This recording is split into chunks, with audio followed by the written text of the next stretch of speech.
She ripped up a $3 million check. Not because she didn't need the money. God knows her family's farm was drowning in debt. But because the man standing across from her had taught her something money could never buy. That her heart was worth more than any contract. But we're getting ahead of ourselves. To understand why Emma Sullivan destroyed a fortune, you need to know how she fell in love with a man she was supposed to hate. If you love stories about love conquering impossible odds, make sure to subscribe and follow this story to the very end. And drop a comment telling me what city you're watching from. I'd love to see how far our story travels today. This is the story of a farm girl, a billionaire, and a marriage that was never meant to be real. The words hit Emma Sullivan like a slap across the face. "I'm being forced to marry you," Daniel Ashford declared, standing in the middle of her family's modest living room, his $3,000 Italian suit looking absurdly out of place among the worn furniture and faded family photographs. "But know this right now, I am not a one-woman man." His blue eyes held hers with cold arrogance. Every syllable dripped with privilege and contempt. Emma's nails dug into her palms. 24 years of holding her tongue, of being the good daughter, of sacrificing her dreams for this farm, all of it exploded in one breath. "How romantic!" she shot back, her voice sharp as broken glass. "Did you rehearse that speech on the way here? Or does the arrogance just come naturally?" Something flickered in his eyes. Surprise, maybe. Apparently, no one dared talk back to the almighty Daniel Ashford. "I'm just being honest," he said, adjusting his cuffs with rehearsed indifference. "This marriage stays on paper. You get your money. I continue doing what I want. With whoever I want." Emma rose from her chair and stepped toward him, poking her finger into his chest. "You think my life, my feelings, my dignity are simple bargaining chips? I'm not an object you buy and throw away when you get bored." For the first time, something like respect crossed his face. Or maybe it was just shock at finding resistance. "Sharp tongue for a country girl," he observed. "Small brain for a business genius," she fired back. The tension between them crackled like electricity before a storm. 2 days earlier, Emma had been drinking coffee in this same kitchen when her father said the words that changed everything. "Arranged marriage." She stared at Frank Sullivan like he'd spoken a foreign language. "Dad, we're in the 21st century. This can't be real." Her father's normally cheerful face had aged 10 years in 10 minutes. His hands trembled around his phone. "Harrison Ashford is calling in a debt, Emma. A blood debt." "What debt?" The silence that followed was the same silence as when her mother had left 5 years ago. The silence of secrets kept too long. 30 years ago, Frank whispered. "Harrison saved my life. I was driving drunk, flipped my car on the road. He pulled me out seconds before it caught fire. He swallowed hard. I made a blood oath. I said if he ever needed anything, I would give it. Even my life. And now he wants your daughter," Emma concluded, feeling her stomach turn. "It's not like that. He's trying to save his son. The boy is a complete disaster. Parties, scandals, different women every week in the tabloids. Harrison thinks marriage might change him. So, I'm the guinea pig in this experiment?" Emma exploded. "I'm not a therapist, Dad. I'm not some spoiled playboy's babysitter. The farm is drowning in debt, Emma." Her father's voice cracked. "The loans, the broken equipment, the competition from corporate dairies." Ashford offered to clear everything in exchange for 1 year. Just 1 year of marriage on paper. Emma felt tears burn her eyes. "How can you ask me this?" "Because I have no choice," he whispered, his voice breaking. "And neither do you." She looked out the window at the golden hayfields, at the red barn her grandfather had built with his own hands, at the cows grazing peacefully. That land was her blood, her history, her identity, and now it would be her prison. Saturday arrived like an executioner. Emma stood before her cracked bedroom mirror in faded jeans, a white cotton blouse, and her favorite leather boots, the ones still caked with mud from yesterday's work. Her honey-colored hair hung loose around her shoulders, wild and untamed. "You look beautiful," Frank said from the doorway, his voice thick with emotion and guilt. "I look like myself," Emma corrected. "That's all I have left." My dignity. The roar of engines interrupted them. 3 black SUVs and a silver Bentley pulled up the dirt driveway, absurdly out of place against the backdrop of chicken coops and hay bales. Daniel emerged from the Bentley in a charcoal suit that probably cost more than her truck. Even from a distance, Emma could see the tension in his shoulders, the clench of his jaw. He looked like a man walking to his execution. Good, she thought bitterly. At least we're both miserable. The ceremony was beautiful and completely wrong, like putting a diamond tiara on a scarecrow. Emma walked barefoot across the lawn, her father's arm linked with hers.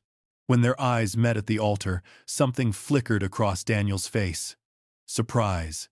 Admiration. Gone. In an instant. I do, he said, the words tasting like poison. I do, she replied, chin high, meeting his fire with her own. When he leaned in to kiss her, Emma turned her head. His lips brushed her cheek instead. Couldn't even give them a real kiss? He whispered. I save my kisses for people I actually like. This is going to be a long year, wife. Agreed, husband. But neither knew just how dramatically that year would change them both. The reception transformed the old barn into something from a magazine. Crystal chandeliers, silk-draped tables, champagne flowing freely. Emma felt like an alien at her own wedding. Smile, darling, Daniel said through gritted teeth as a photographer approached. We're madly in love, remember? He pulled her close. Emma stiffened, but forced a smile. You can let go now, she muttered after the flash. Not yet. My father's watching. Emma glanced over and saw Harrison Ashford observing them with sharp, calculating eyes. The man was in his 60s, silver-haired and distinguished, with the same ice-blue eyes as his son. He's terrifying, she whispered. He's a bastard, Daniel corrected quietly, but an effective one. Something in his voice made Emma look up. For the first time, she saw Daniel not as the arrogant playboy, but as a son trapped by his father's expectations, just like she was trapped. Before she could respond, a stunning blonde, in a dress that barely qualified as clothing, appeared beside them. Robbie, she squealed, completely ignoring Emma. I can't believe you actually went through with this quaint little wedding. Daniel's entire body tensed. Victoria, what are you doing here? Harrison invited me. Victoria's eyes raked over Emma with barely concealed contempt. Though I see he didn't mention it. How awkward. Emma's cheeks burned. Who is she? Nobody, Daniel said quickly. Nobody? Victoria laughed, a sound like breaking glass. Darling, we were together just last week. Or have you forgotten already? The world tilted beneath Emma's feet. She looked at Daniel, saw guilt flash across his face, and something inside her cracked. She made it to the barn's back entrance before Daniel caught her arm. Emma, wait. Don't touch me. She jerked away. You couldn't even wait until after the wedding? You couldn't give me one day of respect? It was before I knew the date had moved up. Before you were trapped? Tears burned her eyes, but she refused to let them fall. You made yourself very clear, Daniel. You're not a one-woman man. Message received. She started to leave, but his next words stopped her cold. You're right. His voice was quiet, defeated. You're absolutely right. I'm exactly what you think I am. A selfish, arrogant bastard who doesn't deserve any of this. Emma turned slowly. Daniel stood with his hands in his pockets, looking lost in a way that made him seem suddenly younger. Human. Then why? She asked. Why go through with it? You're a billionaire. You could have said no. Daniel's laugh was hollow. You think this is about money? He ran a hand through his hair. My father has a heart condition. The doctors give him 2 years, maybe 3. This is his dying wish to see me settled before he's gone. Emma's anger wavered. I didn't know. Nobody does. Daniel met her eyes. So here we are, both prisoners of our father's dreams. For a moment, they just looked at each other. 2 strangers, bound by circumstances neither wanted. Both casualties of debts and duties. This year is going to be hell, isn't it? Emma said softly. Probably. Daniel's lips quirked in something almost like a real smile. But maybe we could make it slightly less hellish. Call a truce? Emma extended her hand. No more surprise ex-girlfriends at family events. Daniel shook her hand. And this time, his smile reached his eyes. Deal. Something shifted between them that night. Small. Almost imperceptible. But real. The next morning, Emma woke at 4:30 like always. By 5, she was in the barn, hauling buckets, her mind spinning with the strangeness of her new reality. She didn't expect to see Daniel stumble into the kitchen at 7, wearing silk pajamas and Italian leather slippers, looking completely bewildered by the coffee pot. "Morning," she said, barely hiding her smirk. "Don't you look ready for farm work? I have a video meeting at 9. I need coffee." She pointed to the ancient pot. "Cups in the cabinet. I already ate. Cows don't wait for billionaires." Something flickered in his eyes. Challenge accepted. "Show me," he said suddenly. "Show you what?" "Your world. The farm.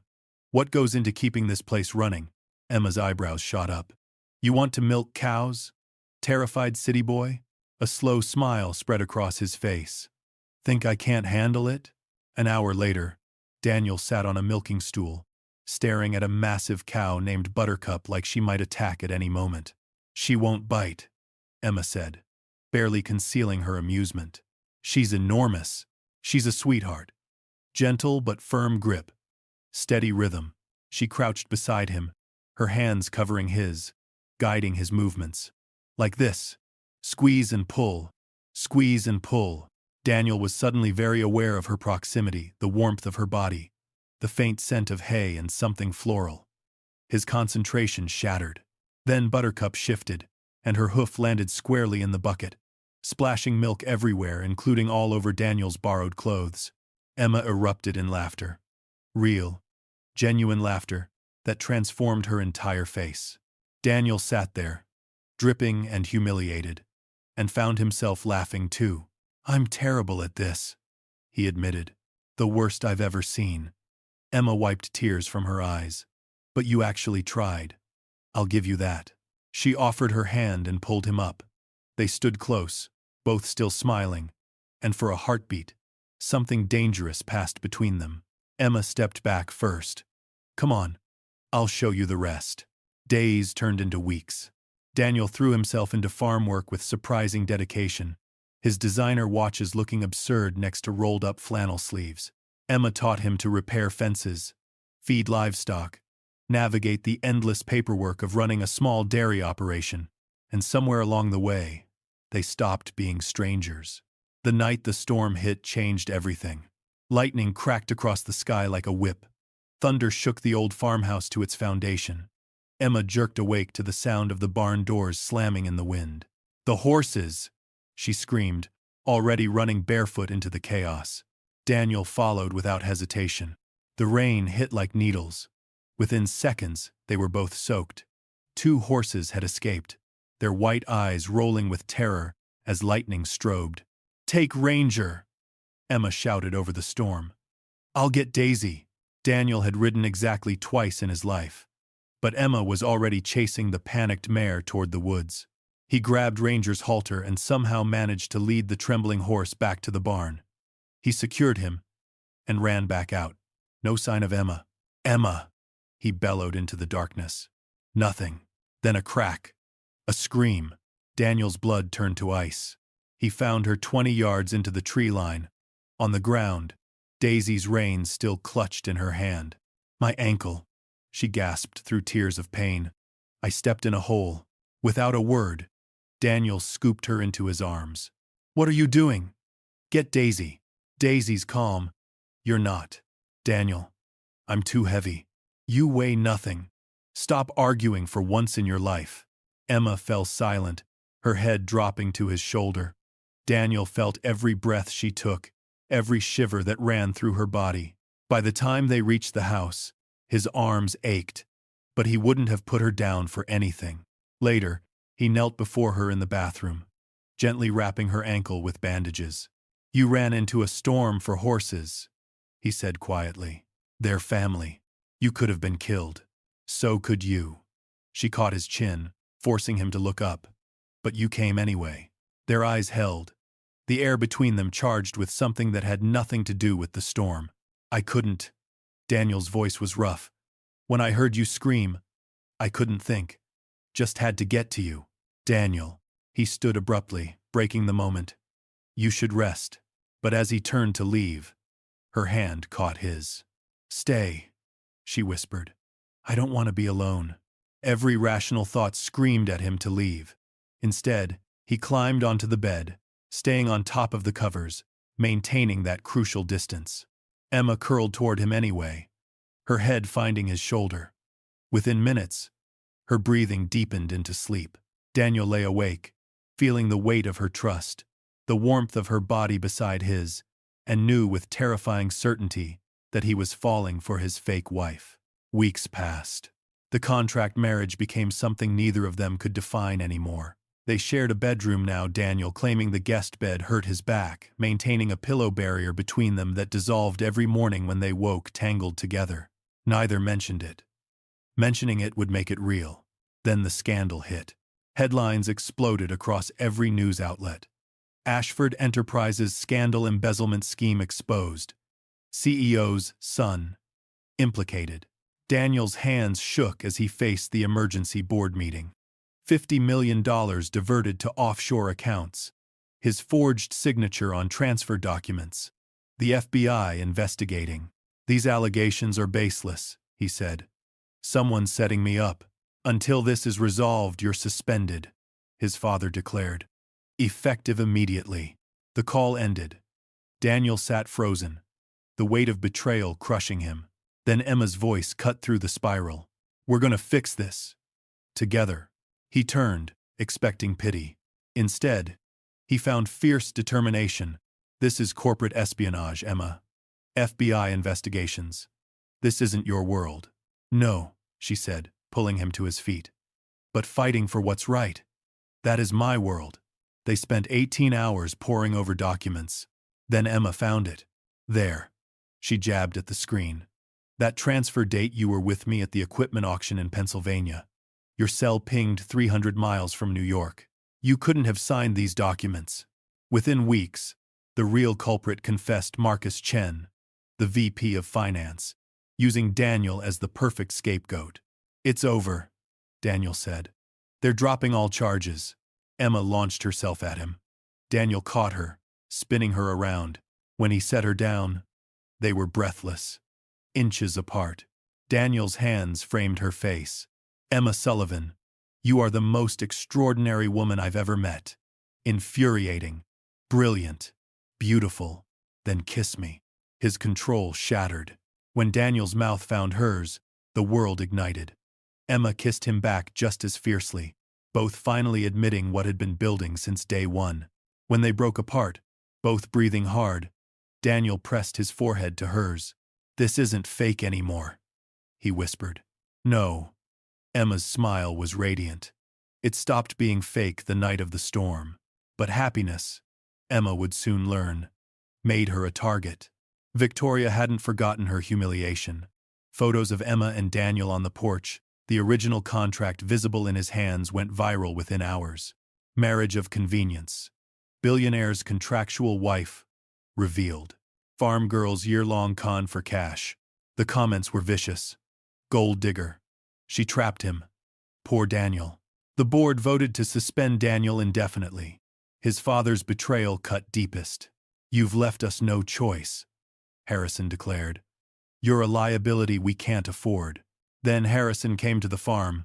Alone. Sign these. He placed papers on the table. Immediate annulment. Public statement that it was a mistake. In return, you get $3 million. Walk away clean. Emma's blood ran cold. And if I refuse, then this gets uglier. My lawyers will bury you. His eyes softened slightly. I can see you care for him. If that's true, let him go. Let him rebuild without this scandal attached. It's the kindest thing you can do. That night, when Daniel came home, Emma was packing. What are you doing? Panic edged his voice. Your father came. She couldn't look at him. He's right. This is killing you. Your career, your family. I can't watch you lose everything because of me. Emma. No. I signed the papers. The annulment. It's over. Daniel grabbed her shoulders. We said we'd fight for this. And I'm tired of fighting. Her voice broke. I'm tired of being the reason you suffer. She pulled away, forcing steel into her voice. Your father gave me $3 million to walk away. That's more money than I'd see in a lifetime. Why would I throw that away? The words were designed to wound. She saw them land. Saw Daniel's face crumble. You don't mean that, he whispered. Emma picked up her bag and walked to the door. Every step felt like walking through glass. Emma, his voice stopped her. If you walk out that door, if you take that money, then I was wrong about you. Wrong about everything. Her hand trembled on the doorknob.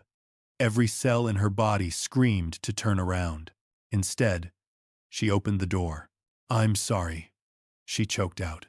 Goodbye, Daniel. 2 miles down the road, she pulled over and sobbed until she couldn't breathe. 3 days later, Emma sat at her father's kitchen table, the $3 million check untouched before her. You haven't cashed it, Frank observed. Can't seem to make myself. Because you don't want the money. You want him. Emma's tears fell silently. I destroyed us, Dad.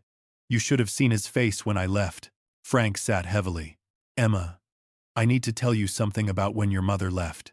She looked up, startled. She didn't leave because she stopped loving us. She left because she thought we'd be better off without her. His voice cracked. Biggest mistake of her life. She realized it 6 months later, but pride kept her from coming back. He pushed the check toward her. This is blood money, Emma. Harrison paid you to break his son's heart. Question is, are you going to let him win? Emma stared at the check. Then, with sudden clarity, she ripped it in half. No. Her voice strengthened. He doesn't get to win. Daniel is mine, and I'm not giving up without a fight. She grabbed her keys and ran. The security guards tried to stop her at Ashford Enterprises.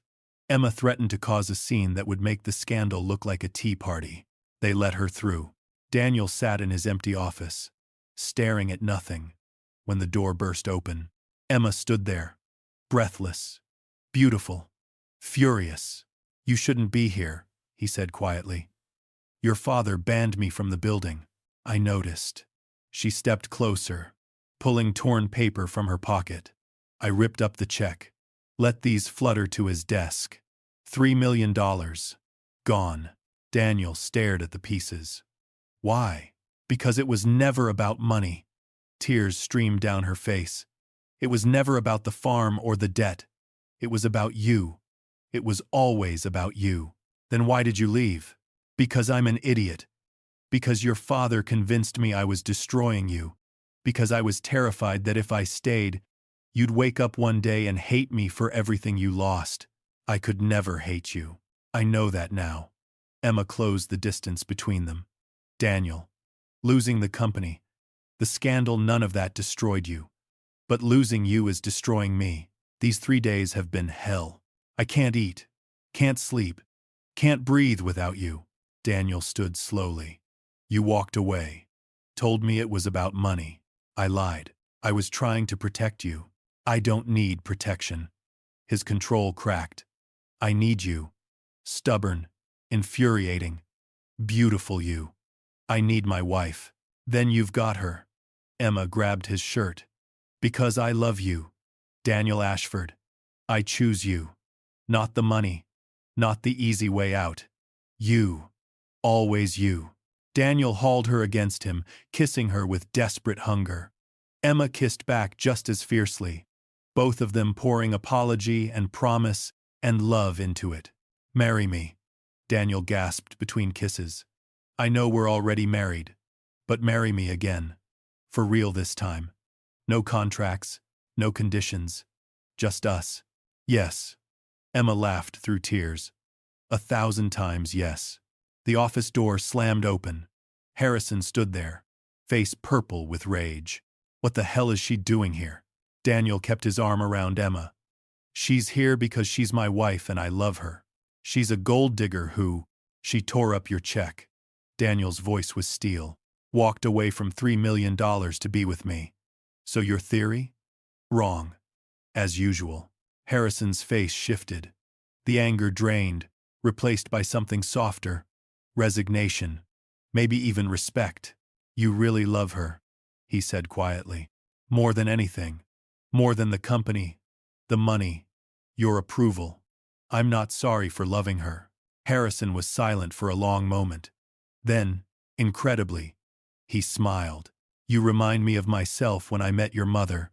I defied my father to marry her. He said she wasn't good enough. His voice softened. Best decision I ever made. He extended his hand to Emma.